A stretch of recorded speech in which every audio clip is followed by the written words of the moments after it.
Bom, então eu quero inicialmente dar boa noite a todas as pessoas que compareceram à atividade, dizer que é uma felicidade realmente poder fazer aqui um trabalho que porventura possa colaborar com os encaminhamentos que vocês têm feito no fórum. Agradeço imensamente ao convite feito pela minha irmã, Lia Silveira, e ao convite feito pelo Instituto do Campo Lacaniano de Fortaleza. É uma alegria especial falar sobre essa insígnia Fortaleza hoje, né? Dito isso, eu passo imediatamente à apresentação das anotações que eu preparei para que a gente possa ter, então, um material para a nossa discussão ao término dessa apresentação.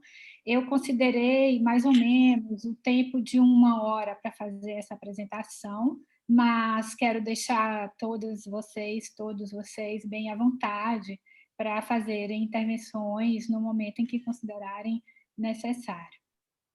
Bom, então é o seguinte: quando Freud finalmente encontra uma porta de saída para a charada econômica do masoquismo originário, a chave que lhe permite abrir essa porta é o conceito de pulsão de morte. Isso é algo que ele deixa muito claro nesse texto, O Problema Econômico do Masoquismo, de 1924. Exatamente ao dizer que, no masoquismo, tudo se passa como se o guardião dos processos psíquicos, o princípio de prazer, estivesse narcotizado. A obtenção do prazer na dor e ou na humilhação entrega ao princípio de prazer um bilhete para que ele faça uma bela viagem. E Freud se pergunta, então, aqui, qual poderia ser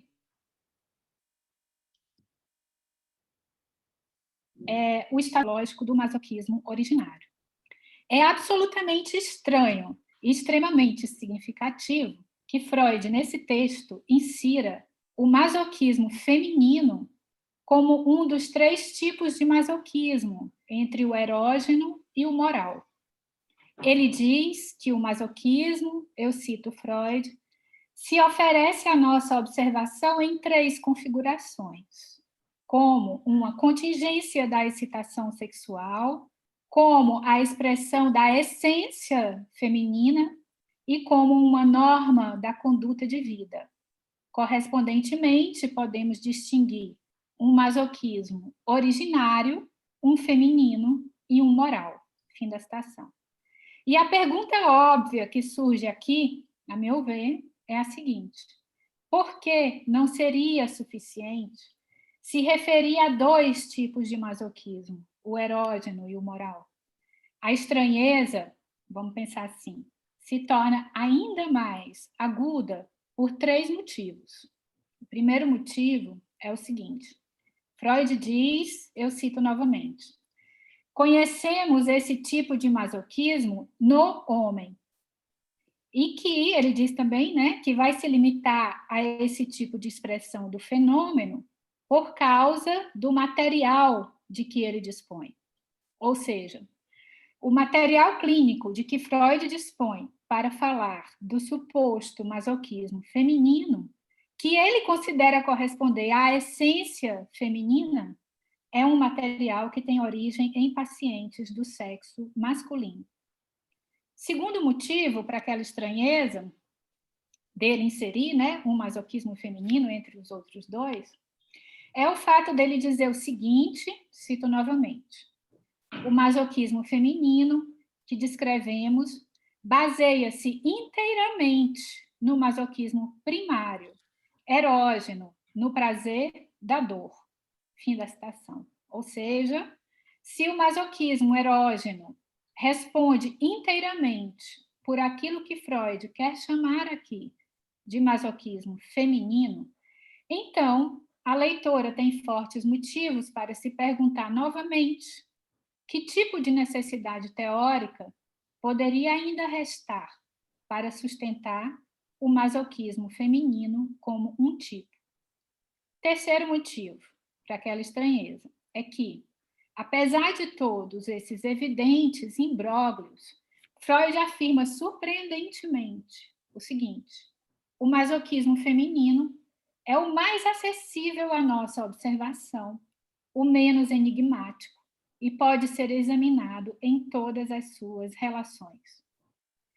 Lívia Santiago, psicanalista, professora do Instituto SEDES e membro do GPEF, esse grupo do qual eu também participo, no belo comentário que ela faz do livro de Paula Kaplan, chamado O Mito do Masoquismo das Mulheres, o mito do masoquismo das mulheres, nesse comentário, a Lívia afirma o seguinte, que eu vou citar: as teorias edípicas acabam sendo convocadas no imaginário do senso comum para justificar a culpabilização da mulher pela violência que seria cometida contra si. As teorias edípicas são invocadas também porque servem para fortalecer o esforço em manter a coerência de suas próprias convicções, isto é, confirmar o mito do masoquismo feminino e normalizar o que é da ordem do insuportável. Fim da citação. Lembremos que Lacan soube destacar o masoquismo feminino como uma fantasia masculina, como, ele diz, uma fantasia do desejo do homem. Isso ele diz no escrito Diretrizes para um Congresso sobre a Sexualidade Feminina. E isso foi muito bem apresentado por Carolina Nassau Ribeiro, em seu artigo A Metapsicologia do Masoquismo, o enigma do masoquismo feminino e sua relação com a fantasia masculina.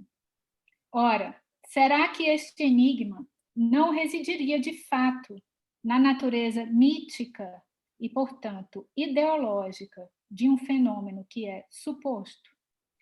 Mas essa é uma questão que eu vou deixar para desenvolver em outro momento, de preferência com o privilégio da colaboração da minha amiga Lívia.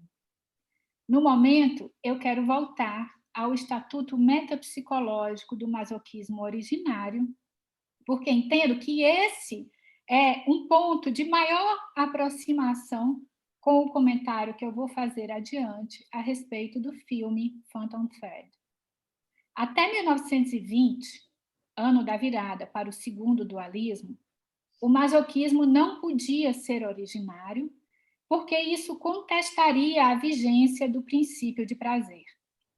Ele é, então, localizado como um destino do sadismo, especificamente como retorno do sadismo na direção da própria pessoa. Então, aqui, no contexto do primeiro dualismo pulsional, e no que diz respeito ao par sadismo-masoquismo, duas hipóteses se encontram. A primeira hipótese é a da coexcitação. No capítulo dos 3 ensaios sobre teoria sexual, dedicado às fontes da sexualidade infantil, Freud afirma o seguinte: no organismo estão presentes arranjos que acarretam que a excitação sexual surja como efeito colateral em toda uma gama de processos interiores, tão logo a intensidade desses processos ultrapasse determinados limites quantitativos. Fim da citação. Então, isso é para ilustrar a hipótese da coexcitação.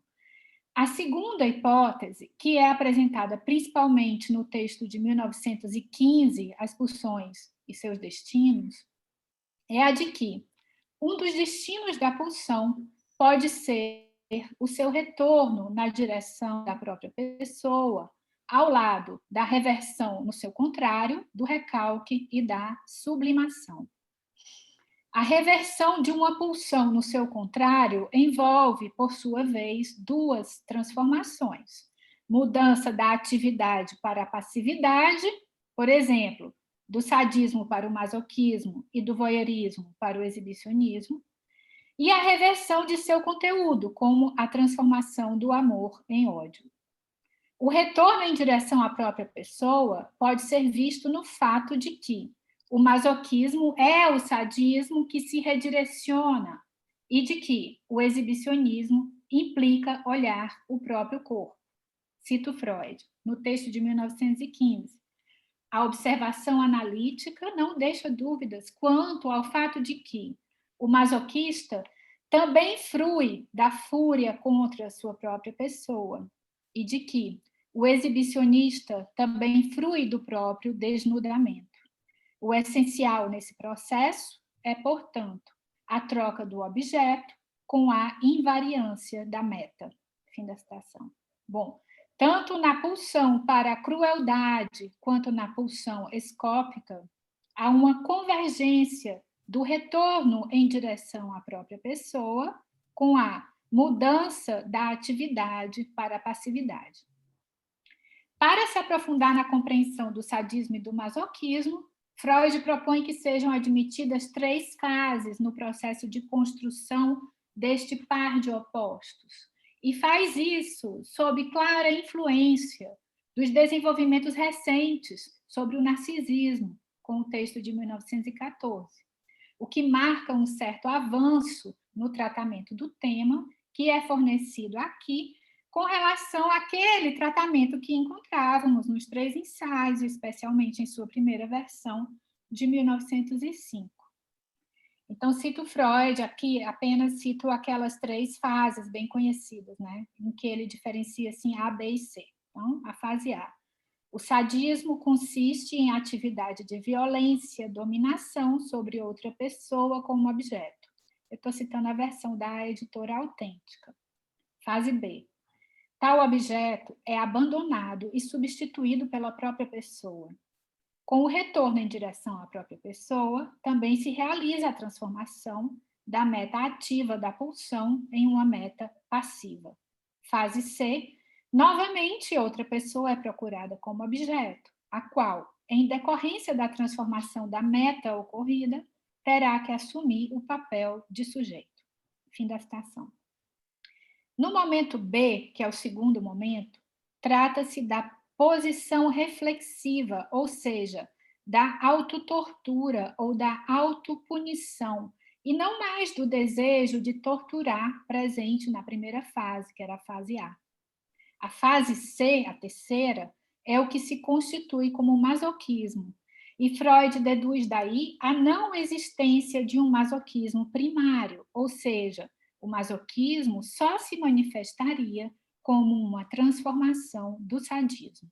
No entanto, estas 3 posições elas se imiscuem, já que o sujeito na posição sádica também goza, masoquisticamente, pela via de sua identificação com quem está sofrendo. Tanto quanto a direção ativa persiste mesmo quando o sujeito busca a satisfação a partir de uma finalidade passiva. No jogo pulsional, os polos da atividade e da passividade misturam-se, substituem-se, convivem, abrindo-se para várias possibilidades de configuração. Algumas dessas possibilidades são então trazidas por Freud no texto Bate-se numa Criança, de 1919. Freud acompanha sequências de desdobramentos das fantasias de espancamento, sugerindo a hipótese de que tais sequências teriam estruturas específicas e que elas seriam distintas no caso do menino e da menina. No caso da menina, o primeiro momento sádico da fantasia, momento mais acessível à consciência, caminha para um segundo momento, que é inconsciente e masoquista. E a passagem entre os 2 momentos seria promovida pelo sentimento de culpa. Vejamos o que Freud diz aqui, cito Freud. A fantasia da segunda fase, ser surrada pelo pai, se transforma em expressão direta do sentimento de culpa, diante do qual sucumbe agora o amor pelo pai.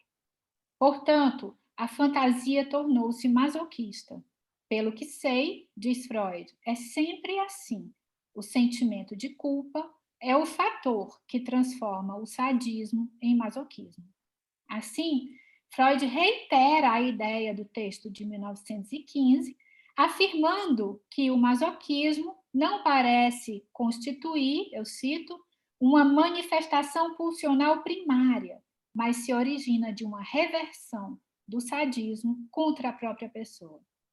Então, o masoquismo, vejam bem, tinha plenamente seu lugar de direito no cenário da metapsicologia, como desdobramento da coexcitação, vínculo que os 3 ensaios já expressavam, né? E do retorno do sadismo contra a própria pessoa, indicado como destino pulsional. O que permanecia, no entanto, como corpo estranho era o masoquismo originário. Para incorporar esse estranho, precisamos dar um passo com o conceito de pulsão. E aqui eu vou retomar um pouco o que eu escrevi no artigo sobre pulsão de morte, no dossiê da revista Cult, publicado no ano passado, organizado pelo Pedro Ambra. Então é o seguinte, uma das maneiras de indicar a centralidade do conceito de pulsão para a teoria psicanalítica é lembrar que ela consiste em uma teoria a respeito do fato de que a espécie humana perdeu, diferentemente das outras espécies, a relação predeterminada com o objeto sexual, tratando-se, então, de pensar como esse caminho se constrói para cada indivíduo. Uma vez que toma para si a ideia de que cada uma de nós precisa elaborar vias específicas para a capacidade de amar, a psicanálise rompe, em larga medida, com a caracterização puramente biológica da função sexual, afastando-se da noção de instinto, embora isso não signifique dizer que a biologia não desempenhe um papel relevante na construção do pensamento freudiano. A despeito de a palavra pulsão não ser muito satisfatória, é fundamentalmente por esse motivo que evitamos traduzir Trieb, a palavra em alemão, né, por instinto. Tal opção de tradução parece destituir os textos de Freud daquilo mesmo que eles pretendem trabalhar. Além do mais, de um ponto de vista terminológico, é importante ponderar que, nas ocasiões em que Freud emprega o termo instinct disponível na língua alemã, ele não o faz de modo a se referir àquilo que ele mesmo conceituou sob o termo Trieb. Freud se serve da noção de pulsão para alicerçar o potencial heurístico da psicanálise. Diante da tarefa de conferir aos sintomas psiconeuróticos uma inteligibilidade, o psicanalista assume que eles expressam, com os atos simultâneos de revelar e esconder, um conflito entre tendências ou forças que, portanto, trabalhariam proeminentemente em sentidos contrários ou, ao menos, divergentes. De início, no contexto teórico que convencionamos chamar de primeiro dualismo pulsional, a pulsão exprime o fato de que a necessidade biológica ou a função corporal, sob a forma de estimulação endógena e com força constante, põe em marcha um trabalho de organização de representações em fantasias, orientado pela evitação do desprazer e pela busca do prazer. Ao lermos os textos de Freud, fica claro que, para ele, as perturbações possíveis desse trabalho são muito mais favorecidas pelas exigências da sexualidade do que por qualquer outro tipo de excitação, o que leva o autor a falar de destino pulsional e a reconhecer no erotismo a promoção da complexidade psíquica. Quando, em 1920, Freud escreve Além do Princípio de Prazer, propondo novos argumentos em torno do problema da repetição, que era até então mobilizado, sobretudo, em seus textos clínicos, ele inaugura um segundo dualismo pulsional, no qual, todavia, aquele conceito anterior não se encaixa muito bem. Se, de um lado, a pulsão visa a eliminação de si mesma com a supressão do estímulo, algo que levou Lacan a afirmar que toda pulsão é virtualmente pulsão de morte, por outro lado, isso não dissolve a incidência de uma forte tensão entre os dois dualismos, porque, enquanto o primeiro marca bem o fato de TRIB ser uma medida de exigência de trabalho, a pulsão de morte, noção que é introduzida agora, exige ou que tal trabalho seja desfeito ou que ele não seja sequer iniciado. O ponto de partida do além do princípio de prazer consiste em admitir a existência de fenômenos nos quais a tarefa de ligar a excitação psíquica prevalece em detrimento dos objetivos de evitar o desprazer e alcançar o prazer, sendo o principal deles a repetição do complexo de Édipo na transferência. Esses fenômenos, que incluem ainda, por exemplo, brincadeiras infantis relacionadas à ausência da mãe e neuroses de guerra e de destino, levantam uma questão a respeito do trauma. Uma questão que é a seguinte: por que a energia implicada no trauma não se conecta imediatamente? Quer dizer, por que, apesar de sua natureza extremamente dolorosa, um trauma se repete, em vez de ter sua intensidade dissipada pela rede de associações representacionais, sejam elas pré-conscientes ou inconscientes? Bom, eu acredito que seja possível pensar do seguinte modo com relação a isso. Há um esforço de nomeação que respalda o esforço especulativo que Freud realiza aqui. Pois tudo se passa como se pulsão de morte fosse o nome dessa tendência constatada, dessa força que age a partir de um território prévio ao princípio de prazer-desprazer. É preciso, antes de mais nada, reconhecer a existência dessa força, porque, se ela não existisse, o trauma, em vez de se repetir em seu caráter de dor psíquica, teria sua energia ligada imediatamente em representações em seus percursos associativos. Todo sonho seria, então, a realização disfarçada de um desejo.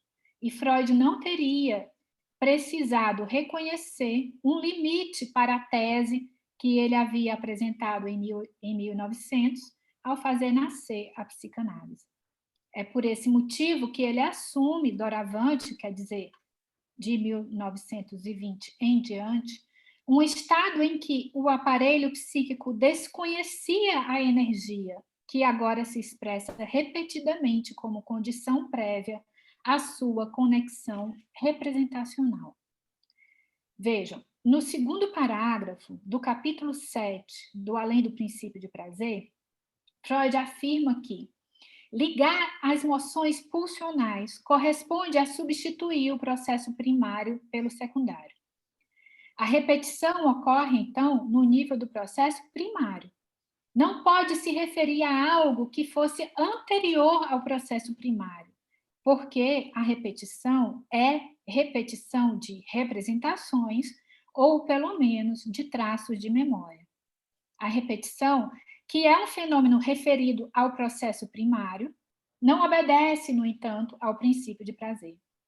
A repetição é condição de possibilidade do aparelho psíquico, que inclui tanto os processos primários quanto os secundários, sem ser condição de possibilidade do psíquico, entendido exclusivamente como inscrição de representações.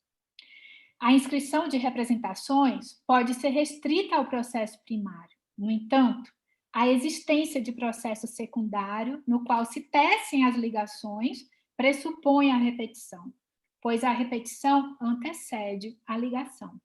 A conclusão desse raciocínio, a meu ver, só pode ser que parte do processo primário, que responde pela repetição, não obedece ao princípio de prazer.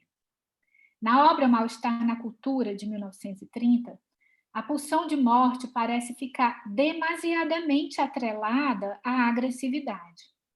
Freud argumenta ali que a agressividade é algo constitutivo da natureza humana e que é sua internalização, movida pelo temor de perder o amor dos pais, que faz a criança alojar a energia destrutiva em uma nova instância psíquica responsável pela moralidade, o supereu.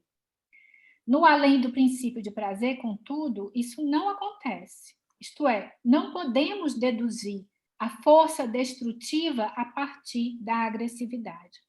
Por que que isso não acontece? Porque, como vemos, o que está em jogo é uma tendência primitiva de comportamento da energia. Se não fosse assim, talvez não houvesse como pensar psicanaliticamente a própria agressividade, pois não seria possível derivá-la do objeto hostil, uma vez que a distinção entre eu-prazer e eu-realidade, que é tomada como princípio do psíquico na metapsicologia, já pressupõe que o indivíduo seja capaz, de algum modo, de diferenciar entre o que é hostil e o que é agradável. Mas, no além do princípio de prazer, as coisas se passam de outro modo. E o vínculo entre agressividade e pulsão de morte traz o sadismo à cena. E é importante marcar que isso só acontece quase no final do livro. A prosa aqui é assim. Freud esboça a hipótese de que o sadismo, não podendo ser um filho dileto de Eros, seria, diz Freud, na verdade, uma pulsão de morte que foi empurrada do eu pela influência da libido narcísica, de modo que surge apenas em relação ao objeto.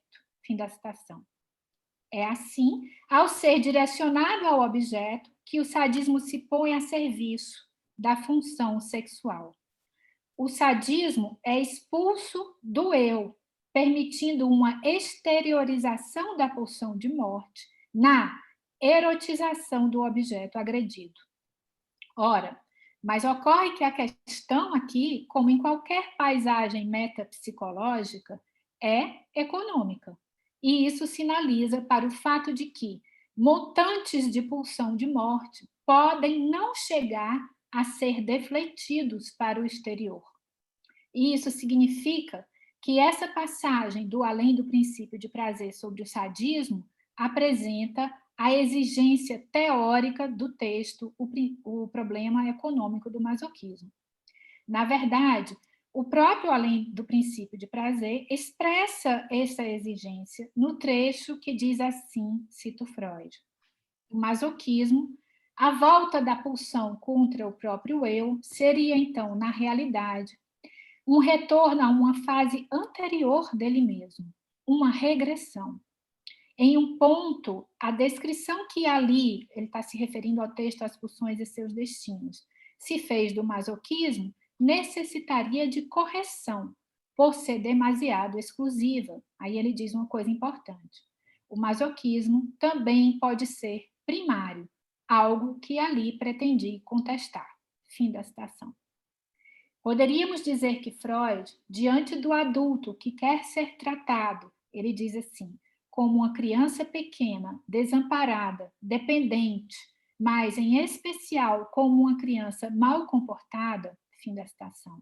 Freud, diante desse adulto, trança esse fio da pulsão de morte com o fio da hipótese da coexcitação estipulado nos 3 ensaios.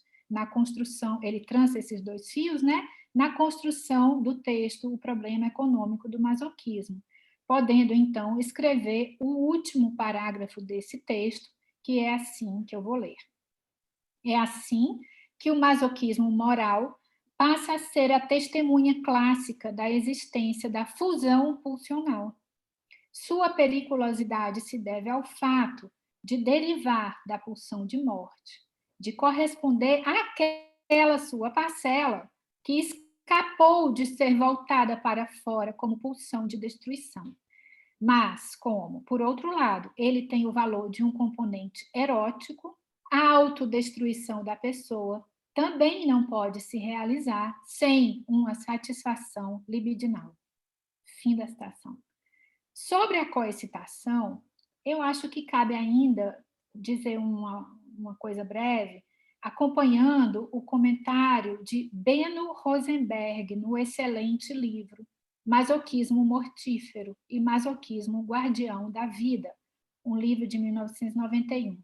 Pois esse autor afirma que, a partir do texto de 1924, é o masoquismo originário que explica a coexcitação, e não o contrário. Esse autor ele escreve o seguinte, vou citar aqui para vocês. É o masoquismo que pode nos colocar na via da resolução de um problema que ultrapassa em seu próprio princípio as possibilidades de explicação da teoria da coexcitação.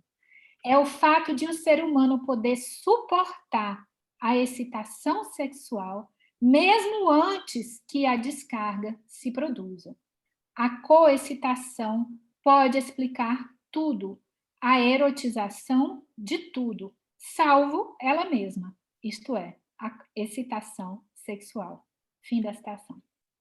De todo modo, esse ponto de um vínculo entre coexcitação e pulsão de morte, estruturado no texto O Problema Econômico do Masoquismo, esse vínculo, né, que é estruturado em torno do masoquismo moral, oferece, por sua vez, as condições de possibilidade da escrita do mal-estar na cultura. Eu acho interessante enfatizar, por fim, que a introdução do conceito de pulsão de morte altera o lugar do sentimento de culpa com relação ao masoquismo. Se, no texto de 1919, Bate-se numa criança, ele era responsável pela transformação do sadismo em masoquismo, na fantasia de espancamento, no caso da menina, no texto de 1923, eu estou me confundindo, é 23 ou 24 o problema econômico do masoquismo? Vou olhar aqui, só um minutinho. Boa noite. É um período entre 23 e 24. Acho que ele termina... Está publicado como 24 aqui. 24. Começa em 23, não, obrigada. Então, nesse texto, né, o sentimento de culpa, ele não é mais responsável por aquela passagem, né? Ele passa a ser responsável pelo próprio masoquismo. Bom, Paul Thomas Anderson, no filme Phantom Thread, apresenta um enigma que poderia ser formulado assim: como a tentativa de matar alguém pode ser um gesto de sustentação da fantasia de quem se tenta matar? O filme costura esse enigma de um modo incômodo e com bastante sutileza. O roteiro, que é do próprio diretor, entrelaça a relação erótica escancaradamente mórbida entre Reynolds Woodcock e Alma, sua musa, numa série de deslizamentos que ela desejará estancar. Mas a qual preço? Woodcock se faz com sua vida estilista, e sua primeira criação é o vestido de noiva da própria mãe, que ela traja na cerimônia de seu segundo casamento. Ele não encontra melhor implicação de si mesmo no falecimento de sua mãe do que costurar tufos de cabelo dela no forro de seu paletó. Convém lembrar que os cabelos são o que resta por longo tempo no processo de putrefação de um cadáver humano. Exumando-o, os cabelos estarão lá. Esconder tésseras nos forros será uma das marcas do estilo de Woodcock, mas os cabelos serão substituídos por palavras bordadas. Woodcock embrenha-se e é embrenhado numa fantasia de hipererotização do desamparo de um filho diante de sua mãe, aquela que se supõe fornecer o colo e o alimento. Desamparo, fome, regurgitação descrevem os ciclos de sua repetição pulsional, franqueada pela tarefa inspirada de produzir vestidos e vestidos. Recusar o alimento materno pode ser uma forma de exigir que a mãe se faça novamente presente, apesar de morta. Seduz aqui pensar na brincadeira do carretel de linha, que Freud celebrizou no Além do Princípio de Prazer, talvez seu mais importante texto sobre o gozo. Vestir uma mulher pode ser um destino de um desejo de amarrá-la, de envolvê-la em linhas que aprendem, mas que, ao serem desenoveladas, encenariam a sua partida sob a condição do retorno.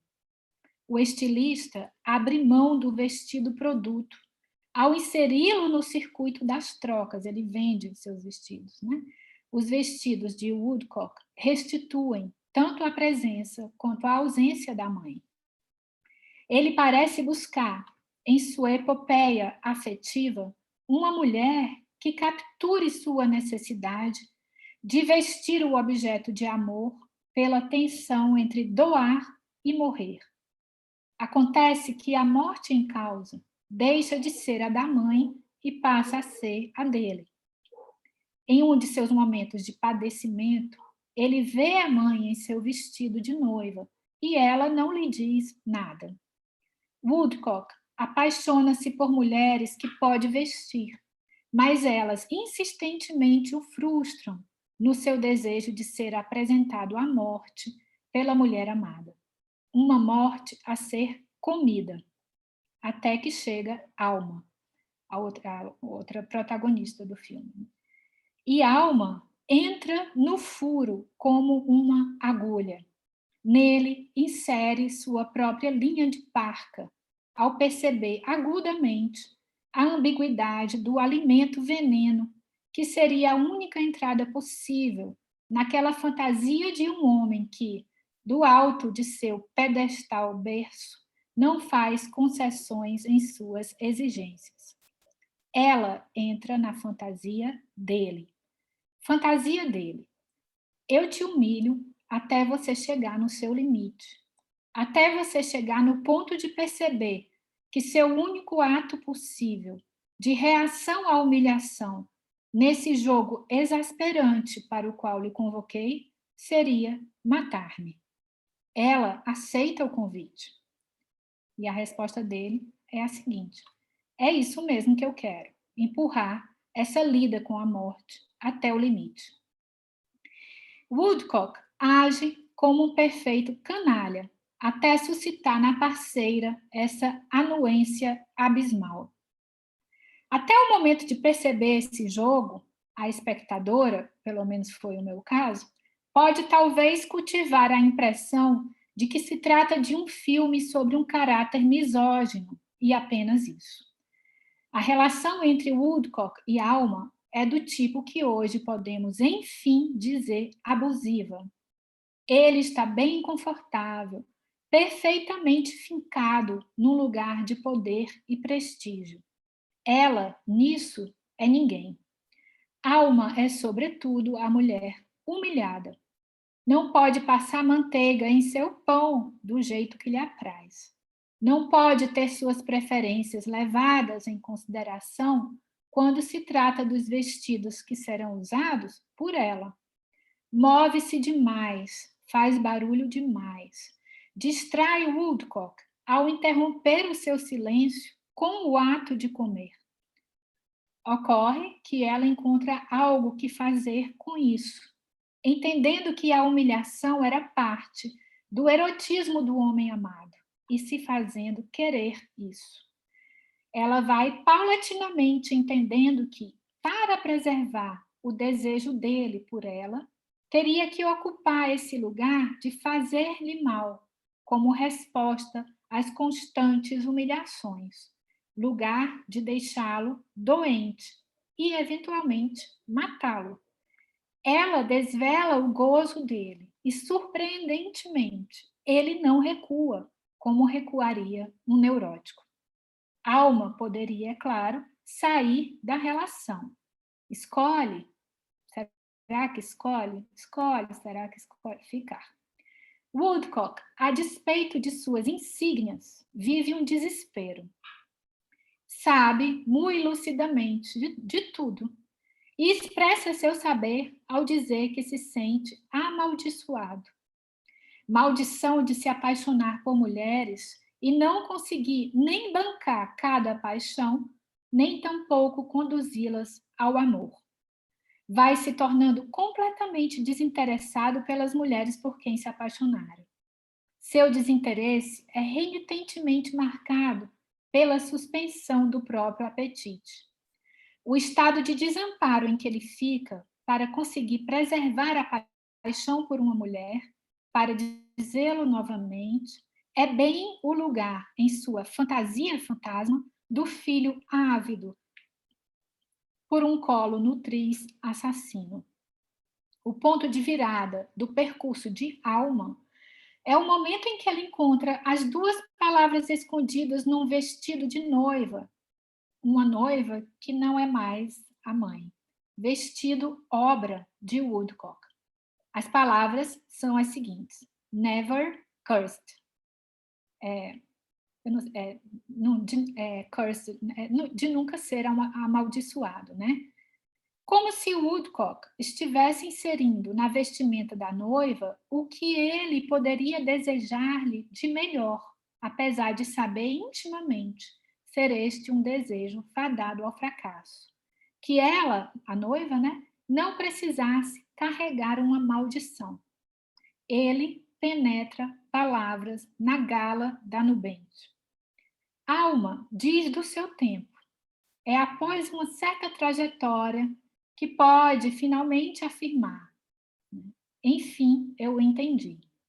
Foi um trabalho que ela fez. Encontrar aquelas palavras no vestido fez parte desse trabalho que ela fez. Para ela, isso significava encontrar um modo de sustentar o desejo dele. Sustentar o desejo dele era o desejo dela. É muito sagaz, é claro, que a história seja construída em torno de um estilista. Ele veste o corpo feminino, não só com os vestidos de extrema beleza e requinte, que são criações suas, mas veste também o corpo feminino com essa rica e deprimente fantasia. O filme em si é, vale dizer, muito bem costurado, com as metáforas, as simbologias. Phantom thread, esse fio que é invisível, esse fio que é um fantasma, esse fio que é o fio da fantasia.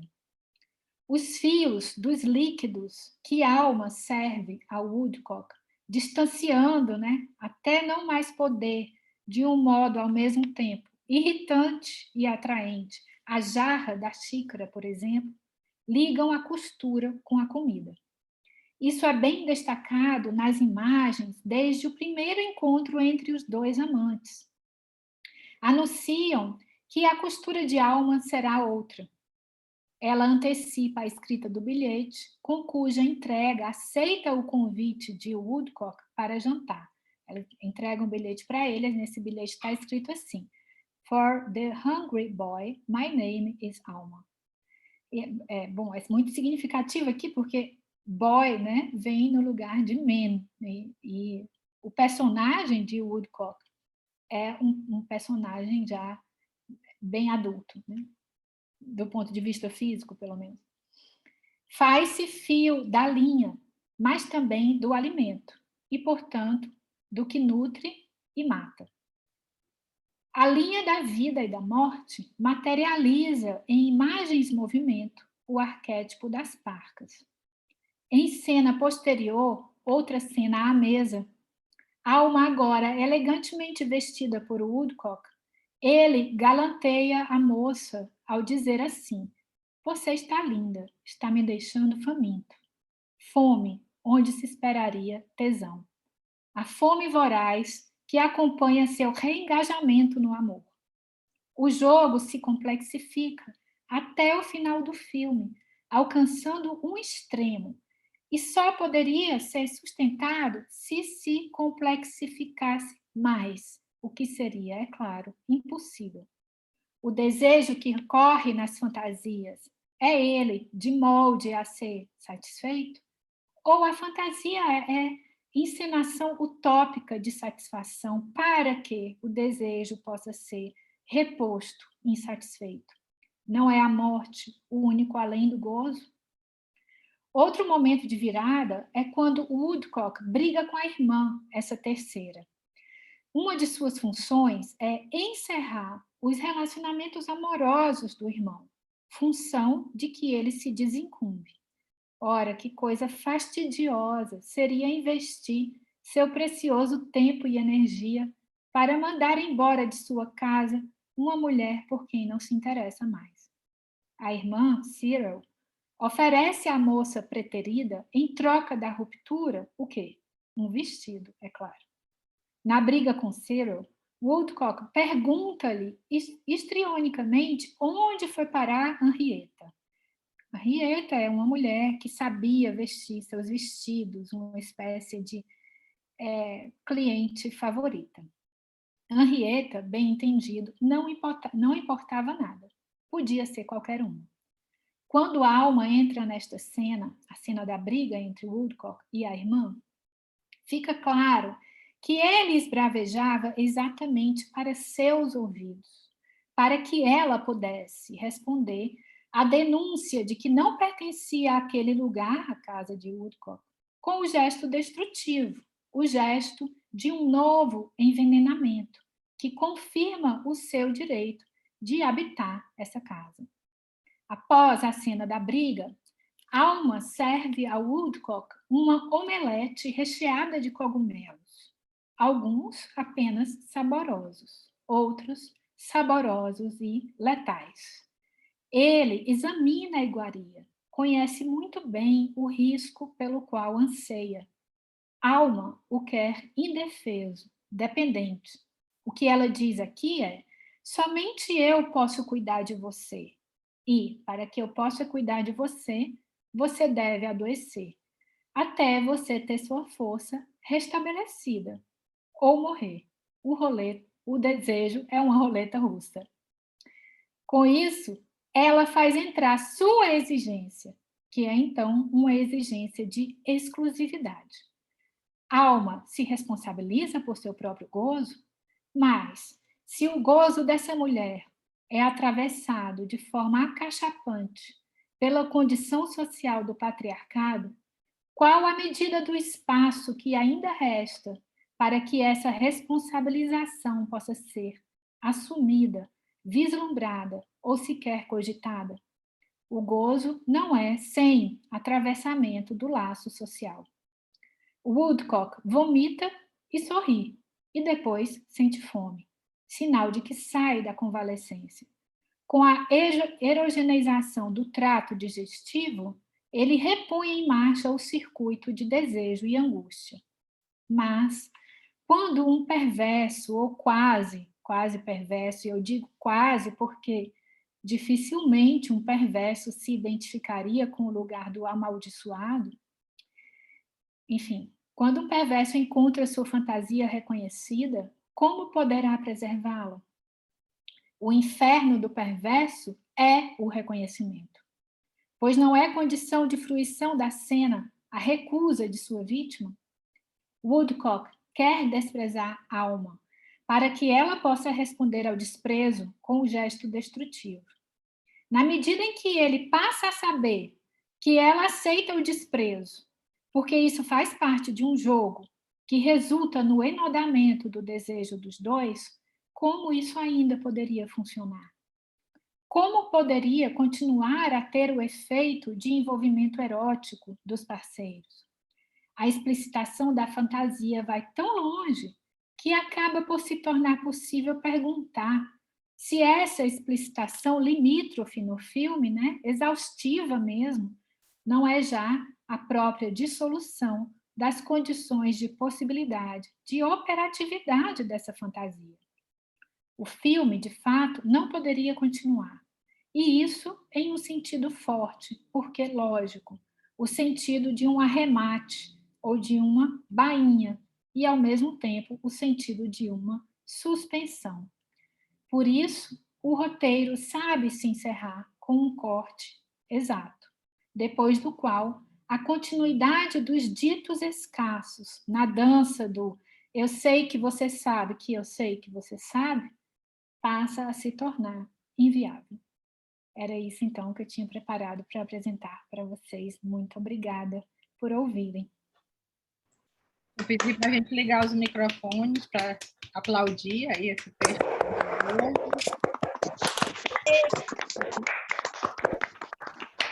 Maravilhoso, nossa!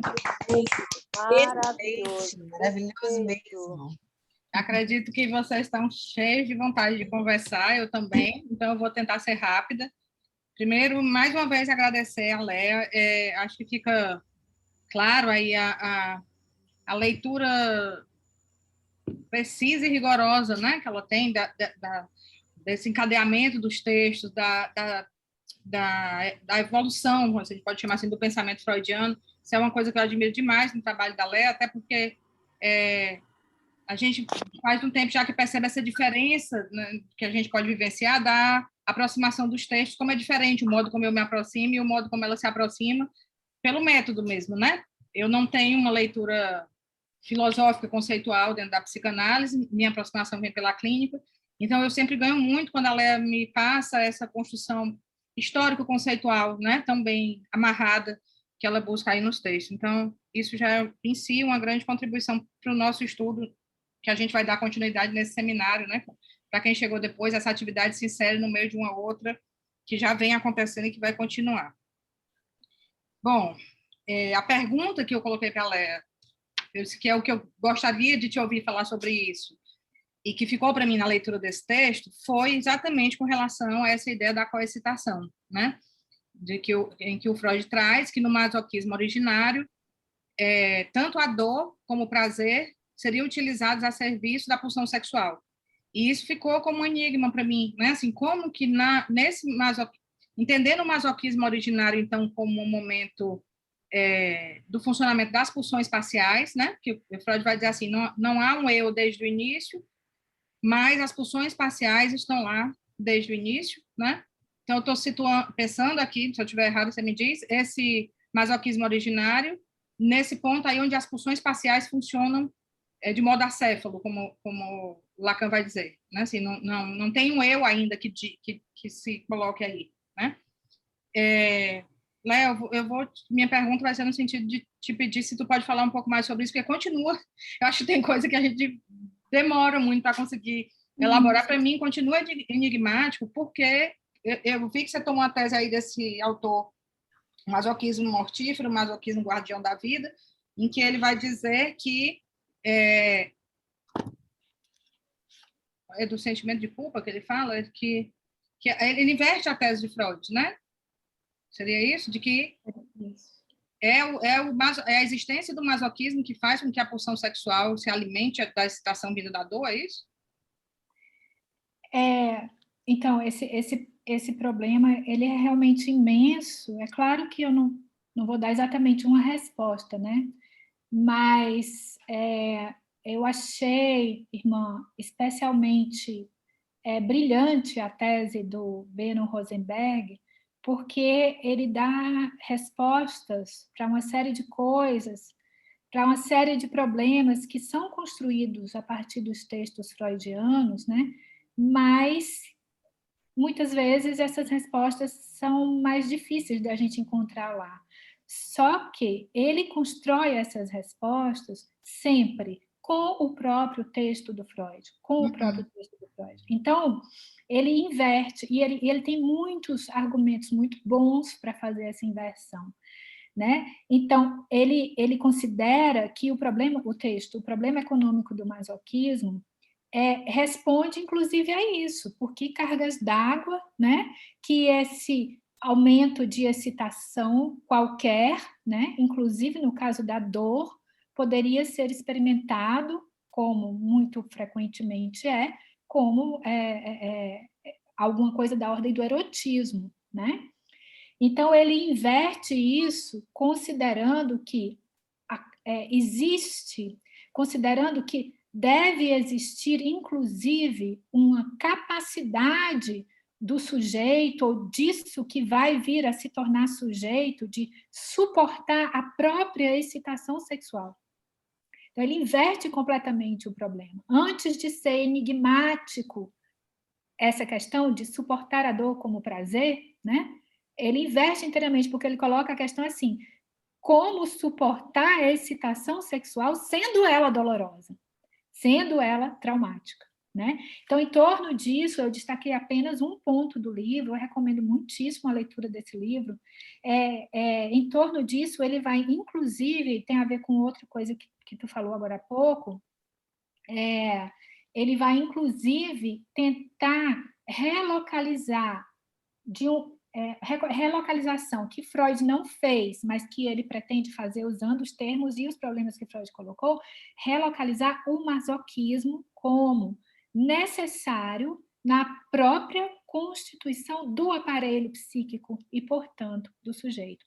Então, o estatuto metapsicológico que o Rosenberg atribui ao masoquismo é muito maior do que a gente poderia imaginar lendo de uma maneira mais superficial os textos do Freud. É muito bonito o livro, porque ele retira todas as consequências. Ele desenha o problema, sabe? Desenha o problema e aí ele retira todas as consequências desse problema que ele apresenta. Já anotei aqui que a gente vai ter que ler. E aí chega nesse tipo de formulação. Em primeiro lugar, né, que a própria excitação sexual, ela tem uma natureza traumática que apenas algum engajamento de tipo masoquista poderia suportar. E essa outra grande tese do livro, né, de que o masoquismo é muito mais do que uma pulsão uma pulsão infantil no seu caráter perverso polimorfo, ele é também condição sine qua non da constituição do aparelho psíquico. Outra grande tese do livro, e agora eu encerro essa resposta, outra grande tese fascinante é o modo como, em torno dessas elaborações sobre o masoquismo, ele vai conferir também um lugar muito impressionante ao que ele chama, acompanhando Freud, de trabalho da melancolia.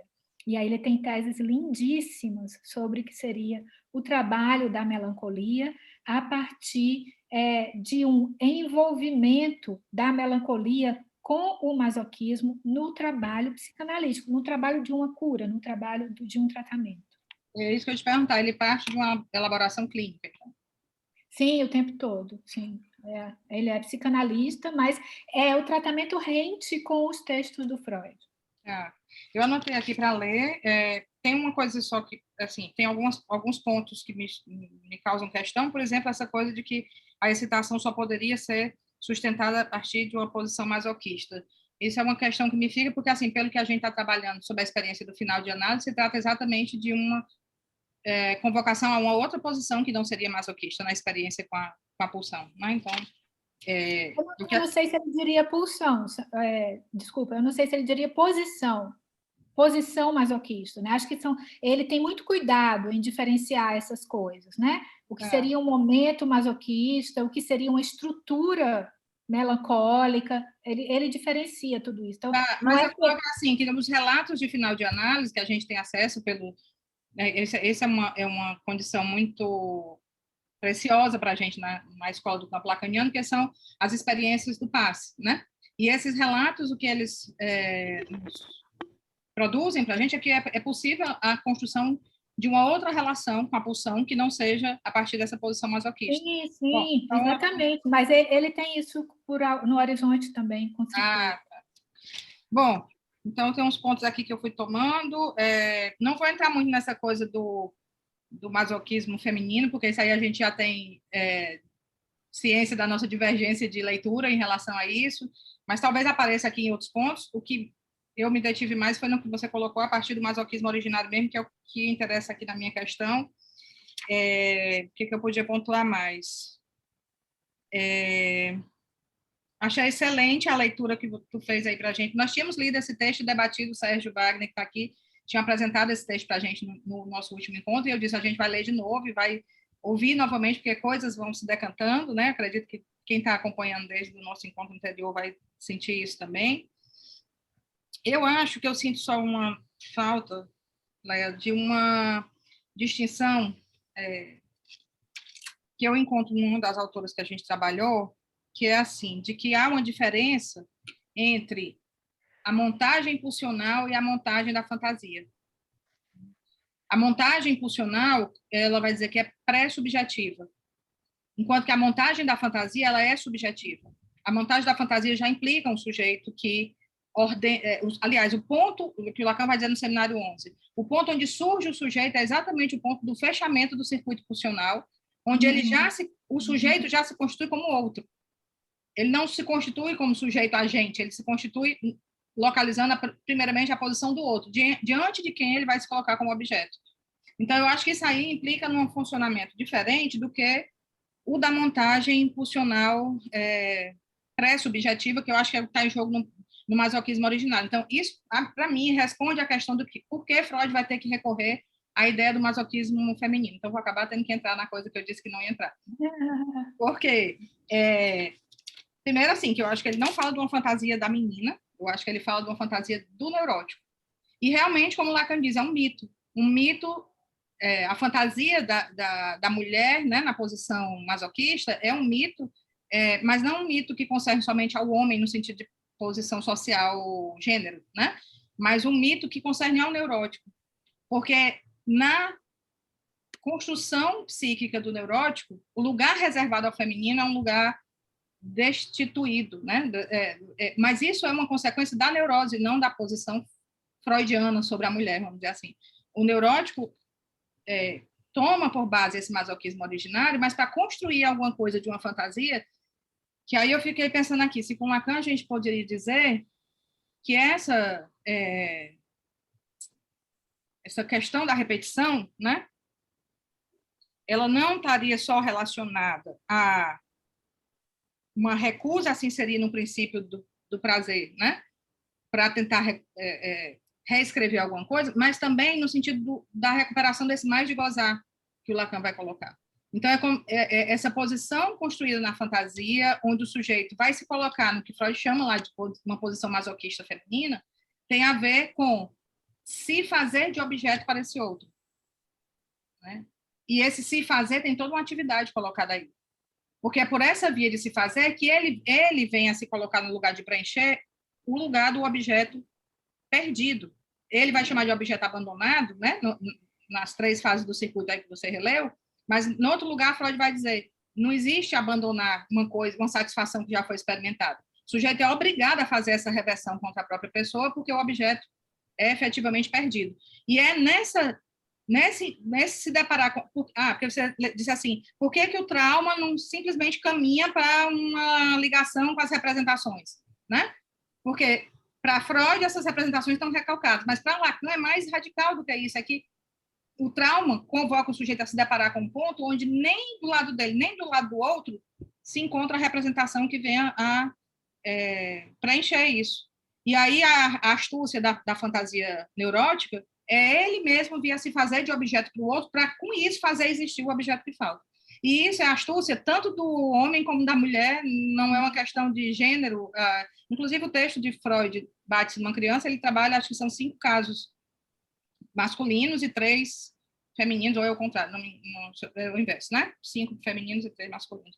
Então, é uma posição do sujeito para fazer consistir esse outro.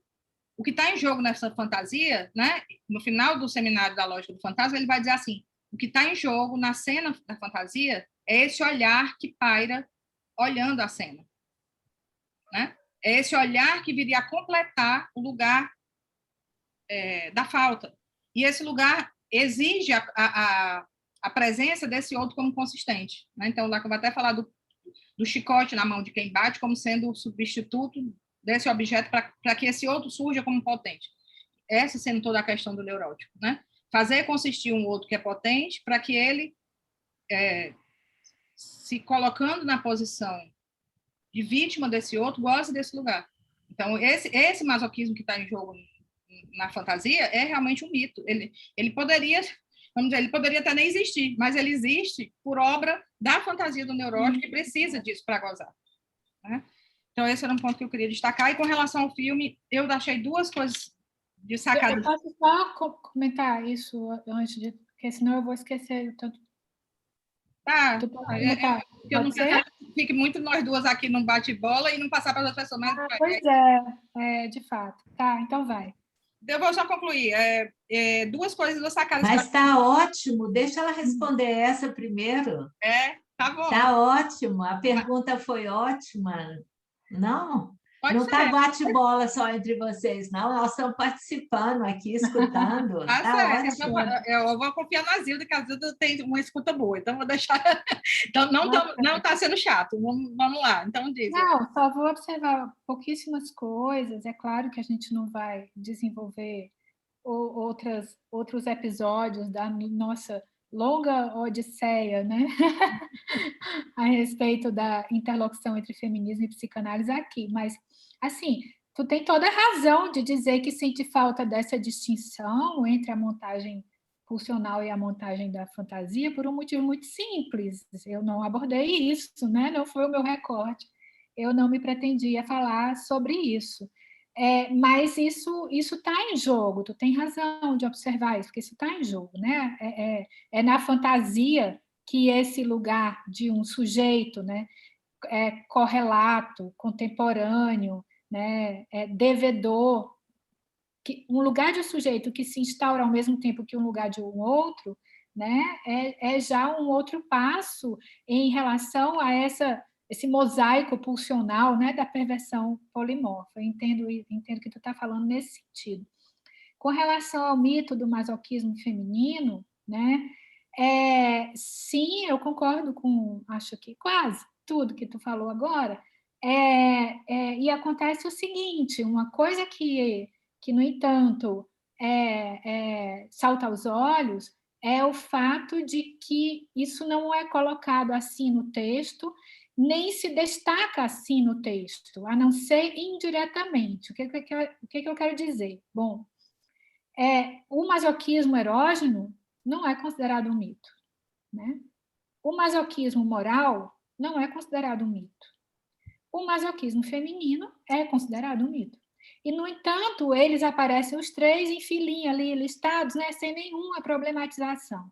Né? O modo pelo qual a gente pode reconhecer no texto do Freud, nesse texto do Freud, que o masoquismo feminino é um mito, é exatamente o fato dele dizer assim, olha, tá, vou falar sobre o masoquismo feminino. Onde é que eu conheço isso? Eu conheço isso nos homens, que são meus pacientes, né? E eu acho genial a observação do Lacan sobre isso, né? De desvelar essa fantasia como uma fantasia masculina. E essa coisa de o Lacan saber perceber também algo que Freud pontuou de uma maneira muito instigante, que é o caráter de atividade envolvido no estabelecimento de metas passivas para a pulsão, né? O Lacan, ele diz assim, o masoquista, ele trabalha feito um burro, né? Não é pouco o tanto que ele trabalha feito um burro, né? Para fazer o quê? Exatamente, para poder conseguir se colocar como esse objeto, não só objeto do desejo do outro, não é só isso no caso do masoquismo, né? Eu acho que é mais, é o objeto à mercê do desejo do outro, né? Acho que isso diria mais do masoquismo. E com relação a questão das representações recalcadas, eu queria só observar assim, que eu acho que tem um ponto muito significativo no pensamento do Freud, no Além do Princípio de Prazer, que é a necessidade da gente reconhecer qual é a natureza dessa repetição de que ele fala ali, né? Porque essa repetição, por ser a repetição de algo traumático, ela prescinde da gente colocar a questão do recalque. Eu acho assim que eu leio o texto, né? A gente, para pensar a repetição, a compulsão à repetição no texto, além do princípio de prazer, a gente não precisa colocar a questão do recalque. Porque a questão do gozo, né? É a questão do gozo que está em jogo, e a questão do gozo se coloca também para o psicótico, independente da questão do recalque, né? Isso é uma questão que... Sim, eu concordo contigo. Bom, isso mostra assim, a diferença da forma como a gente se aproxima do texto, porque assim, a minha leitura de Freud já é muito marcada pela leitura do Lacan e pela experiência da clínica, então a tua leitura é assim, do que Freud está dizendo explicitamente nesse texto e quais são os limites desse texto. Eu acho muito bacana essa leitura que tu faz assim. Mas, bom, eu acho que era também esperar demais que o Freud já fizesse todos esses desenvolvimentos no texto que ele está começando a elaborar. Tem coisas que a gente vai poder ver depois com Lacan, né? Mas eu entendo também que quando Lacan diz o masoquismo é uma fantasia masculina, ele não está deixando de dizer também que a mulher, quando ela fantasia, ela também está na posição de sujeito dividido, que é onde ele vai colocar o lado homem nas formas da sexuação. Então, Daí assim, não tem ninguém fora, né? Ninguém está fora. Essa que é a questão. Nenhum neurótico está fora de uma montagem fantasística onde a posição masoquista se coloca. Isso só veio cair mais para mim a ficha agora, nesse ano passado para cá, no estudo desse seminário, né? Porque me ficou mais transparente isso, de como essa questão da posição masoquista não é uma questão do perverso, é uma questão da fantasia. Aliás, é porque tudo depende da nossa elaboração, que inclui o inconsciente, porque Freud diz isso desde o início, né? A fantasia do neurótico é perversa, né? E aí, só para fechar, eu vou tomar os 2 pontos que eu achei geniais, que tu sacou, assim, do filme, né? Primeiro, isso de ter dado esse passo aí, de dizer, reconheço ali uma relação abusiva que poderia ser lida do ponto de vista patriarcal, mas não é só isso que está em jogo. O que está em jogo aí tem algo a ver com a fantasia, né? E com a posição de gozo, eu achei isso fantástico. E a outra coisa que é essa leitura do Never Cursed, né? Tu diz assim, que está lendo ele como um perverso, mas um perverso não se colocaria nesse lugar, né? Eu também fiquei pensando isso, porque bom, a fantasia do neurótico pode ter traços perversos muito fortes e levar bastante longe, mas isso coloca uma questão realmente, né, que faz a gente pensar se essa posição seria realmente a do perverso. E, por fim, assim, eu teria um outro, o avesso do vestido para colocar, que seria a gente pensar o filme também pela posição da fantasia dela, né? Porque você colocou muito assim, ela resolve ficar para encenar a fantasia dele.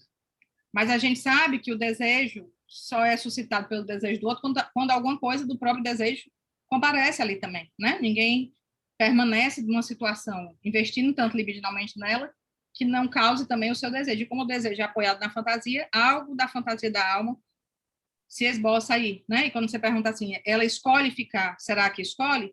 Bom, é a tal da escolha forçada, né? Que o Lacan se refere. É uma escolha que está programada no inconsciente do sujeito, embora a gente não possa dizer que é uma escolha consciente, autônoma, né? Que a pessoa diga, agora eu vou ficar aqui, né? E também me remete, só mais um ponto, a essa posição de amaldiçoado que ele fica na relação com a mãe, né? É outra coisa que me faz pensar nele não como um perverso, mas como um neurótico, é essa falta de lugar no outro para ele, né? Quando tu diz aí, ele não consegue amar, ele não consegue conduzir essa relação com essa mulher até um ponto onde possa se constituir uma relação de amor, e como isso remete à posição que ele fica em relação à mãe, né? Bom, tem um livro fantástico do Luiz Escovitch sobre a perversão, onde ele explora bastante essa questão clínica da perversão. Ele tem uma experiência clínica para explorar. Eu não é minha praia, assim, eu não tenho muito experiência clínica com isso para poder discutir, mas fiquei pensando nesse lugar dele de amaldiçoado, né, na posição do desejo dessa mãe. Bom, foram as questões que me surgiram. Muita coisa rica aqui que eu vou ter que elaborar, ainda bem que está gravado para eu poder assistir de novo e ler o texto que tu recomendou, né? Esse eu acho que vai ser bem importante para a gente, mas vamos abrir então para a discussão, já estamos 8h30, mas assim, como a gente começou com 10 minutos, acho que a gente pode dar uns 20 minutinhos aqui de debate, se vocês toparem, vamos lá. Quem quiser se inscrever pode levantar a mãozinha no Zoom ou levantar, é porque eu não consigo ver todo mundo, tá, gente? Tem 3 páginas aqui, eu não vejo. Então, com relação à fantasia dela, porque o que tu disse sobre a aproximação dele mais com a neurose do que com a perversão, eu tendo a concordar, né? Isso, né? O perverso jamais se diria amaldiçoado, né? E também diante do reconhecimento de que o outro aceitou a injúria, né? Ele também recuaria, ele precisaria buscar outro objeto, Era outra coisa que eu ia pontuar. Jeito para fazer dele objeto. Mas com relação à fantasia da alma, assim, o que eu vejo, né, sem ter elaborado muito sobre isso, mas o que eu consigo, e sem ser psicanalista, como todos sabem, né, é que ela ela desenha um investimento objeto de tipo narcísico. Ele tem as insígnias, né? Ele tem um lugar, ele a veste, ela fala, eu me sentia bonita com os vestidos que ele, né, me oferecia, né? Ela faz dele esse outro consistente, esse outro que sabe. Ela faz dele o outro que a escolhe, um outro que tem o poder, né, de investi-la, né, com algo desejante. Era o que eu ia dizer, que eu tinha notado aqui, Priscila. O atravessamento com o patriarcado, porque quem tem essas insígnias e quem pode fornecê-las é ele, né? Ela não tem, ela não pode se servir dessas insígnias, a não ser pela via de recebê-las como presentes dele. Né? Era a coisa que eu tinha notado aqui e me esqueci de falar, porque é tanta coisa que é assim, o Lacan fala assim, não há limites do que uma mulher é capaz de fazer pelo seu homem, né? Para conquistar esse lugar ao lado desse homem, com a condição de que ela exige de exclusividade. Então, é exatamente, ela se coloca, né? Aceito tudo isso com a condição de que eu seja a única a cuidar de você. Ela prefere correr o risco de que ele morra. Pois é, e aí ela vai ter que buscar outro, né? Bom, vamos lá, vamos abrir, gente. Quem quer falar, se inscreve. Eu quero. Zilda, eu vou anotando as inscrições. Gente, se puder levantar a mãozinha, é melhor, porque a Zilda vai falando e eu vou pegando as próximas inscrições, tá? Só um minutinho, Zilda. Quem não sabe onde é, aqui a gente tem reações no Zoom, aí tem levantar a mão, tá? Pronto. Primeiro eu quero te parabenizar, Leia, porque eu achei o seu trabalho elaboradíssimo. Acho que fazer um trabalho assim com tanto rigor em Freud, vou te convidar para participar do Fórum Fortaleza ou do Fórum Belo Horizonte, porque você vai ver como é que é muito mais fácil. Lacan abre na releitura que ele fez do Freud, e para você que tem essa leitura do Freud, você vai assim nadar de braçada no Mas no ela tem uma oceano leitura de lacaniano. Lacan também, viu, Zilda? A tese dela de doutorado foi sobre Lacan. É mesmo? Porque ela não trouxe texto. Então você está dentro do fórum já para... Ai, gente, obrigada pelo convite. Já estou me sentindo no clube.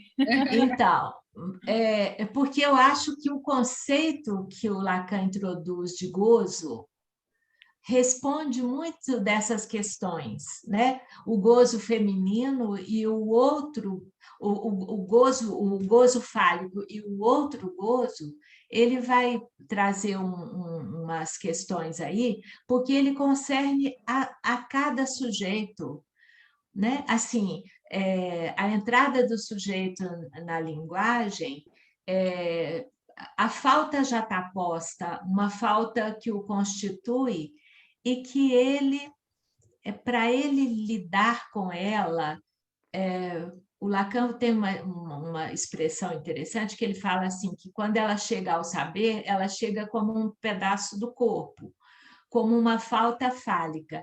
Essa questão faz com que o sujeito, então, recubra essa falta, né? Acho que eu achei interessante porque o sujeito vai se debater com isso o tempo todo, mas vai ter alguns vão ter só o gozo fálico, um gozo, um lado masculino, vamos dizer assim. Outros vão se abrir para o outro gozo, e esse outro gozo é esse inominável que não se tem como dizer o que é isso, e nós estamos sempre procurando, né, falar sobre isso.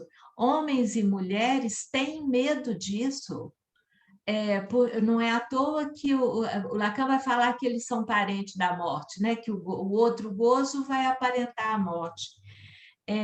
Então, me parece que quando o Freud foi até o ponto do rochedo da castração, esse ponto de que o homem está sempre com medo de perder, ele está sempre com medo do outro ter, se o outro tem, ele não tem. Ou seja, ele está sempre ameaçado de perda. e a mulher está sempre na questão da perda também, ou seja, somos seres de falta e estamos batalhando com esse negócio, né? Então, o que eu fiquei pensando é que no filme, eu gostaria de falar um pouco do filme. O filme, sabe que eu assisti o filme, eu te escutei aqui agora e falei, nossa, vou ter que assistir o filme de novo. Porque me pareceu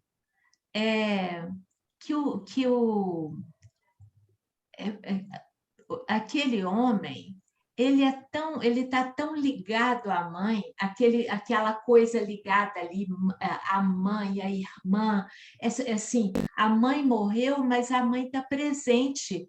Aquilo que o Lacan fala, assim, que a mulher, olha só, a mãe continua contaminando a mulher para o filhote do homem, o filhote, o menino, o boy, como você disse, ele, assim, sem condição de abordar uma mulher, ele aborda um corpo para ele vestir, tentando encontrar uma mulher por aí, né? Investindo nela, assim, mas a questão dele está ali com aquela mulher. Então, com aquela outra mulher dele, que é a mãe.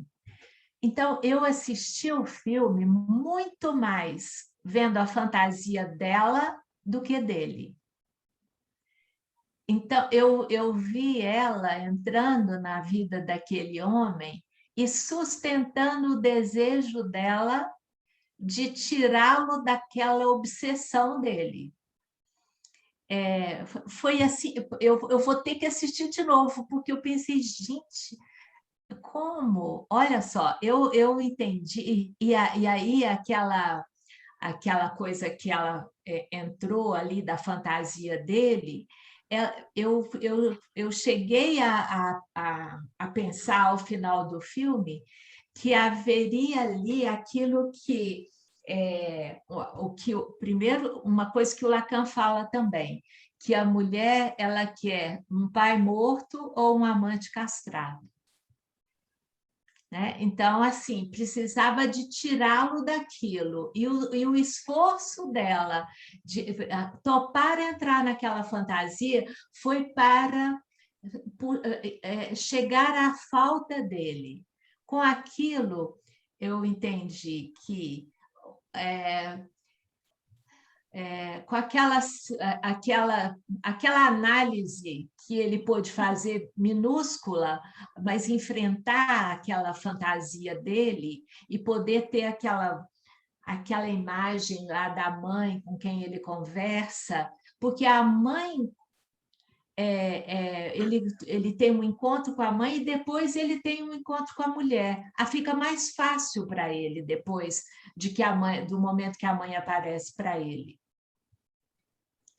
Eu, pelo menos, achei. Depois, eu tive a impressão que, ao final do filme, sabe, o Lacan fala uma outra coisa também, que só o amor pode fazer o gozo condescender ao desejo. Eu tinha achado que ali tinha havido um encontro. E aí, aquela coisa do eu sei que você sabe que eu sei, já era uma coisa, sabe, que assim, de um saber inconsciente que faz uma parceria amorosa, de fato, um amor diferente, porque aí você pode sustentar esse. Você não sabe por quê, mas aquilo funciona. Me pareceu que tinha isso. Então, eu queria te falar isso e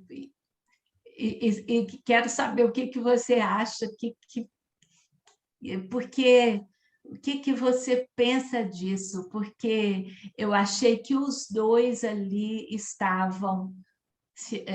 tinham a questão mais com a falta, um completamente tamponado e a outra conseguiu fazer.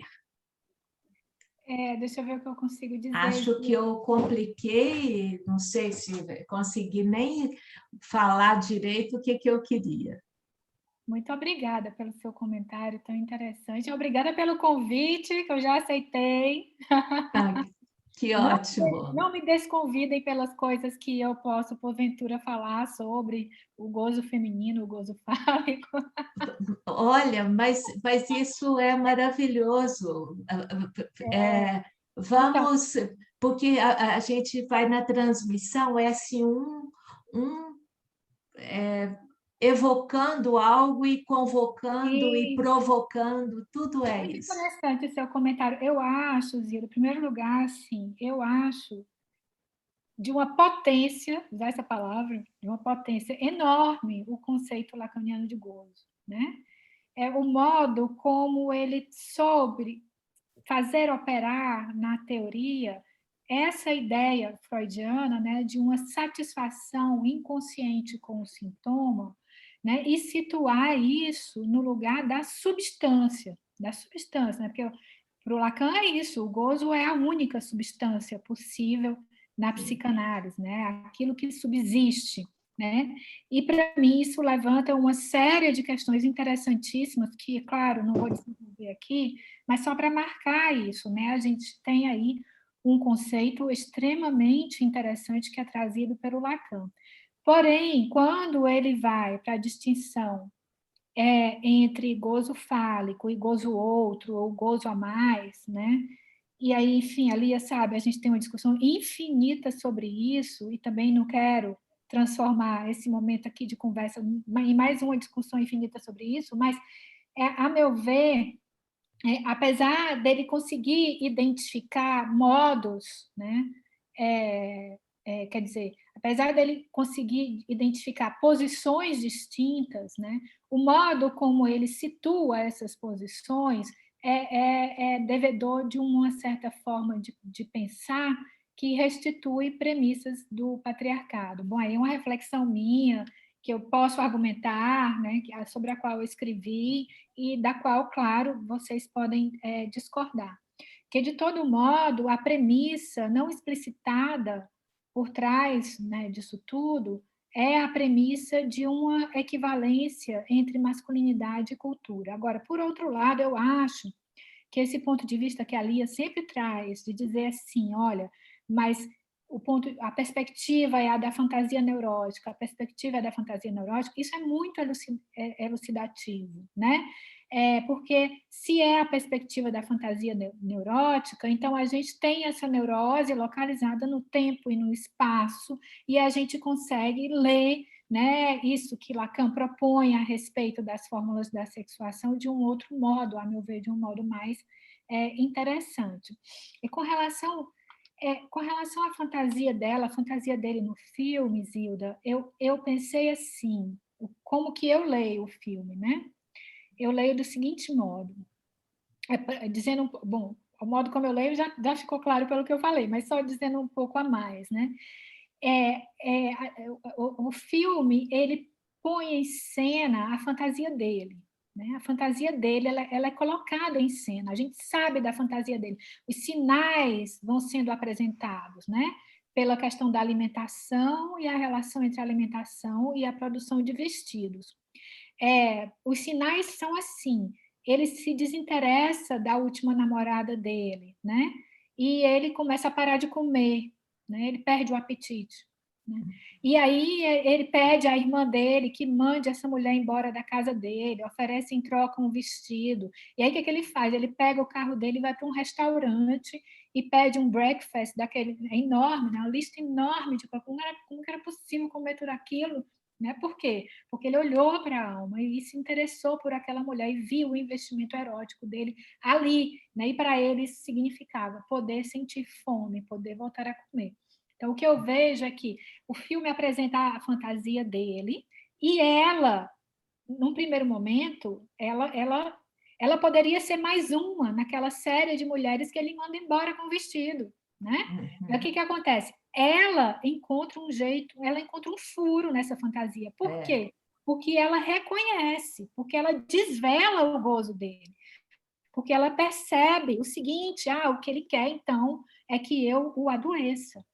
O que ele quer, então, é que eu o adoeça. No entanto, eu não vejo muito assim, que se trate de um saber inconsciente que seria compartilhado entre ambos, Claro, é também isso, mas mais do que isso tudo é dito.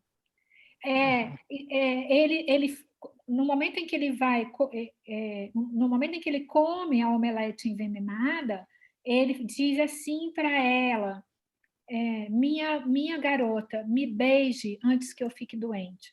Ele sabe que ela estava fazendo aquilo para ele adoecer, e ela sabe que ele sabe, né? É um Então, jogo.